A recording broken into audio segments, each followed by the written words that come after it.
जय हिंद दोस्तों, मैं दीपेश चौधरी आपका हार्दिक स्वागत करता हूं अपने यूट्यूब चैनल पर। तो साथियों, आज हम बात करेंगे रजिस्टर्ड प्लॉट और नॉन रजिस्टर्ड प्लॉट के बारे में कि दोनों के बीच में क्या डिफरेंस होता है, क्या कौन सा ज़्यादा सिक्योर है और किसका खर्चा अथॉरिटी के पेपर वर्क में कम आता है, किसका ज़्यादा आता है। तो इन सब चीज़ों के बारे में आज हम जानेंगे। तो सबसे पहले हम बात करेंगे खर्चा के बारे में कि जब हम अथॉरिटी से दोनों का पेपर वर्क करवाते हैं तो हमारा कितना खर्चा दोनों के बीच में डिफरेंस है। तो सबसे पहले डलता है, या तो देखो दोनों चीज़, एक तरफ रजिस्टर्ड प्लॉट, एक तरफ नॉन रजिस्टर्ड प्लॉट। दोनों में सबसे पहले आपको टीएम कंपलसरी है। टीएम मतलब ट्रांसफर ऑफ मेमोरेंडम, यानी कि दोनों, अगर रजिस्टर्ड प्लॉट हो तो उसमें भी टीएम डलेगा, नॉन रजिस्टर्ड प्लॉट हो उसमें भी टीएम डलेगा। दोनों केस में आपका जो टीएम चार्जेस है वो सेम है, 615 रुपये पर स्क्वायर मीटर। तो जैसे ही अगर आप अनरजिस्टर्ड प्लॉट या रजिस्टर्ड प्लॉट का टीएम डलवाओगे तो उसमें आपका खर्चा जो औसतन आता है वो आता है आपका 2.5 लाख रुपए का। वो ऊपर नीचे 2-4 हज़ार रुपये नीचे हो सकता है, मैं एक वैल्यू लेकर चल रहा हूँ, ठीक है। उसके बाद जब हम रजिस्ट्री कराएंगे, रजिस्टर्ड प्लॉट हो या नॉन रजिस्टर्ड प्लॉट हो, दोनों में सेम खर्चा, 7% के स्टाम्प, 1% आपका रजिस्ट्रार फीस। तो हाँ, सबसे पहली बात, मैं जो बात कर रहा हूँ ना वो कर रहा हूँ जनरल प्लॉट के बारे में, यानी कि इसमें मैंने पीएलसी ऐड नहीं की है। अगर आपका प्लॉट 24 मीटर रोड पर होगा या फिर पार्क फेसिंग होगा या कॉर्नर होगा तो उसमें पीएलसी अलग से ऐड होगी। एक प्लॉट पर मैक्सिमम 3 पीएलसी आपकी लग सकती हैं। वो वाला प्लॉट भी मैं बता दूंगा, जैसे कि वाइड रोड पर हो, आपका कॉर्नर हो, सामने पार्क हो, तो 3 पीएलसी मेनली आपके एक प्लॉट पर लग सकती है। एक पीएलसी 5% की होती है, ठीक है। तो मैं जो ये बात कर रहा हूँ, मैं जो एक केस लेकर चला हूँ वो जनरल प्लॉट के लिए लेकर चला हूँ कि बिल्कुल आपका जनरल प्लॉट है। तो जनरल प्लॉट के बारे में मैं आप वो चीज़ लेकर चल रहा हूँ। अब 5/16 यानी कि 7% का आपका स्टाम्प लग गया, 5,16,000 रुपये का आपका स्टाम्प, 73,800 रुपये की आपकी रसीद, जो कि 74,000 रुपये की रसीद कटती है रजिस्ट्रार ऑफिस की। प्लस में आपको 1.5 लाख रुपये लीज रेंट पेड करना होता है 99 ईयर्स के लिए, जो कि प्रॉपर्टी लीज पर है। और अनरजिस्टर्ड प्लॉट में जो वो लीज रेंट है वो जाएगा और रजिस्टर्ड प्लॉट में वो ऑलरेडी पेड होगा, यानी जिसने फर्स्ट रजिस्ट्री कराई होगी उसने वो 1.5 लाख रुपये लीज रेंट कर दिया होगा, पेड कर दिया होगा। तो नॉन रजिस्टर्ड में हमें 1.5 लाख रुपए का नुकसान होता है और रजिस्टर्ड प्लॉट में हमें 1.5 लाख रुपए का फायदा होता है अथॉरिटी के पेपर वर्क में। तो अब आप लोग सब ये सोचेंगे कि फिर तो सर रजिस्टर्ड प्लॉट ही लेना चाहिए कि उसमें हमें 1.5 लाख रुपए का मुनाफा हो रहा है, प्रॉफिट हो रहा है। लेकिन ऐसा नहीं है। रजिस्टर्ड प्लॉट अनरजिस्टर्ड प्लॉट के अपेक्षा थोड़े से महंगे होते हैं। इसका भी मैं आपको कारण बताता हूँ कि महंगे क्यों होते हैं। अब आप मान के चलिए कि यहाँ पर जो है वो सब नॉन रजिस्टर्ड प्लॉट है और अथॉरिटी ने नॉन रजिस्टर्ड प्लॉट को अप्रूवल दिया हुआ है कि उनमें विदाउट रजिस्ट्री आप टीएम डाल सकते हैं। अब एक बात तो इस प्लस में एक बात निकल कर आते हुए मैं आपको बता दूं कि सिर्फ 2009 की जो अलॉटमेंट है, सिर्फ 2009 की जो अलॉटमेंट है उसमें ही अथॉरिटी ने ये रिलैक्सेबल दिया है कि आप विदाउट रजिस्ट्री टीएम डलवा सकते हो। उसके अलावा 2015 की, 2017 की, 2018 की, 20, 21, 22 जितनी भी अलॉटमेंट है अथॉरिटी की तरफ से उसमें रजिस्ट्री मैंडेटरी है। रजिस्ट्री के बाद ही उसमें टीएम डलेगा, यानी कि 2009 की ही अलॉटमेंट है जिसमें विदाउट रजिस्ट्री आप टीएम डाल सकते हैं, यानी कि टीएम उसमें अप्रूव हो जाएगा, ठीक है। अब इस केस को आपको ये समझ गए कि 2009 के अलॉटमेंट को छोड़कर सब में रजिस्ट्री कंपलसरी है, उसके बाद ही आपका टीएम डलेगा। अब जो 2009 के यहाँ पर अलॉटी हैं, अब ठीक है, अब सब प्लॉट हम 2009 के ही मान के चल रहे हैं, 2015-17 के अलॉटमेंट का हमने कोई प्लॉट नहीं लिया है। अब 2009 की जो अलॉटी हैं उनमें से कुछ अलॉटीज ने अपनी रजिस्ट्री करा ली, क्योंकि आपको पता है कि अथॉरिटी ने जहां डिस्प्यूट क्लियर कर दिया कि भाई पार्टिकुलरली इस जगह पर किसानों से जमीन ले ली, यहाँ पर अथॉरिटी ने काम कर दिया और यहाँ पर रजिस्ट्री के लिए ओपन कर दिया।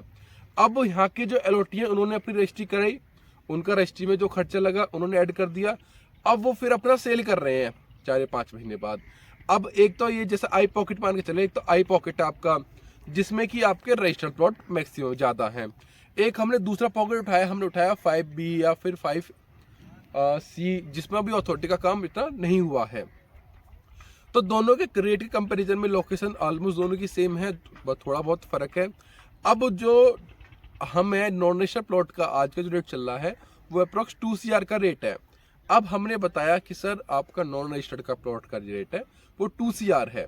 अब जो रजिस्टर्ड वाला LOT होगा वो कहेगा कि यार उन्होंने तो कुछ भी नहीं करा, रजिस्ट्री में उन्होंने कोई पैसे वगैरह कुछ नहीं दिए हैं और हमने तो रजिस्ट्री करवाई है, तो वो अपना नॉन रजिस्टर्ड प्लॉट में नॉन रजिस्टर्ड के मुकाबले जो उनकी रजिस्ट्री आया उसमें अपना थोड़ा सा और खर्चा एड ऑन करके उसमें रख देते हैं।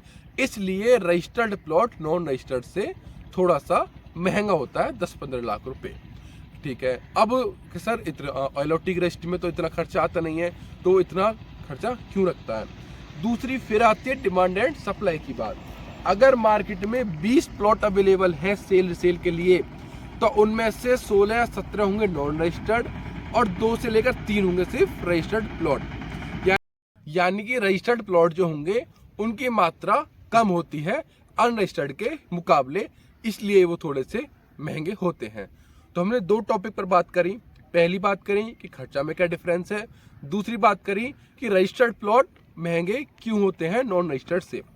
तीसरी जो मोस्ट इम्पोर्टेंट है, जो कि यमुना के न्यू बायर्स के लिए है, जो यमुना में पहली बार इन्वेस्ट करने के लिए आ रहे हैं, कि वो ये सोचते हैं कि मतलब आके कहते हैं कि हमें रजिस्टर्ड प्रॉपर्टी चाहिए, क्योंकि हम कोई भी लफड़ा नहीं चाहते, हम अपनी रजिस्ट्री अपने घर रखेंगे, अथॉरिटी की तरफ से हमें कोई भी नहीं चाहिए, हमें नॉन रजिस्टर्ड प्लॉट नहीं चाहिए।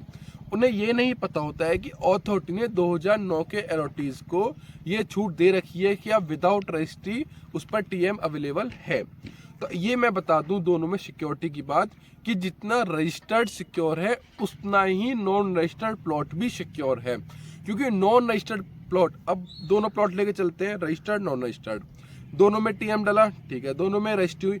अब रजिस्ट्री के टाइम जो नॉन रजिस्टर्ड प्लॉट है उसमें जो रजिस्ट्री करेगी अथॉरिटी फर्स्ट पार्टी, आप सेकंड पार्टी, यानी कि अथॉरिटी से आपको डायरेक्ट रजिस्ट्री होगी, जो सेलर है LOT है उसकी आवश्यकता आपको नहीं पड़ेगी।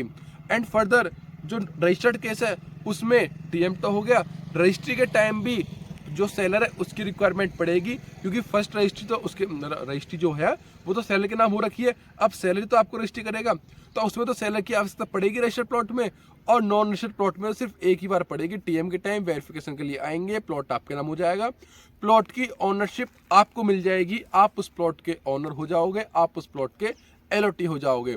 तो घरवाने की कोई बात नहीं है।